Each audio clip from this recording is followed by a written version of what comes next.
Hai semua kawan-kawan, hari ini saya akan tunjuk cara set semula permainan Steam ke tetapan asal. Untuk buat ni, buka Steam, pilih game yang kita nak, contohnya game repo. Klik halaman kedai, di sini ada ID game 3,24 1 nux yang 0. Lepas tu, buka folder Steam. Saya punya dalam cakera Steam. Lepas tu kita perlukan data pengguna. Okey, pilih profil anda. Saya guna yang ni. Kalau tak banyak profil, senang je nak cari. Ni kod game tu 3,241 sing. Dia ada sini. Kita dah tandakan folder ni.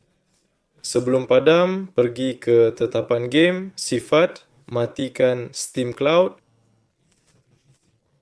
supaya progres dan tetapan tak dipulihkan dari Steam Cloud.